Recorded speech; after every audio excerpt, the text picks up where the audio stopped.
Hello everyone, আসসালামু আলাইকুম। মাহে রমজান, শুভ সন্ধ্যা।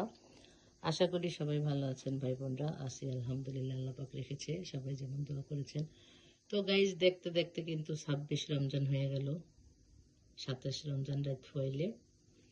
তো আশা করি সবাই ভালো আছেন। আজকে কি কি ইফতারিতে তৈরি করেছি, কি দিয়ে সন্ধ্যা ইফতার করব আপনাদের সাথে শেয়ার করার জন্য চলে আসলাম। এখানে দেখেন চিকেন পাকুড়া বানিয়েছি, এখানে চিকেন পাকুড়া করেছি। আর এখানে আছে শসা, লেবু নিয়েছি, নাশপাতি নিয়েছি খেজুর, করেছি ছোলা বুট আলু দিয়ে। খুবই ইয়ামি হয়েছে, খুব চমৎকার হয়েছে কালারটা দেখতে, না জানি খেতে জানি কত চমৎকার হয়। আর এই হচ্ছে জিলাপি নিয়েছি। আর প্রতিদিনের মতো তো আমার শরবত অবশ্যই থাকবে, গুড়ের শরবত। এটা না হলে ইফতারিটা একদম অপূর্ণ থেকে যায়।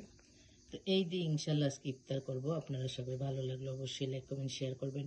কে কোথা থেকে দেখছেন অবশ্যই কমেন্টে জানাবেন। আপনারা কি দিয়ে ইফতার করবেন সেটাও জানাবেন অবশ্যই। তো আজকের মতো আল্লাহ হাফেজ। Thank you so much for watching my video.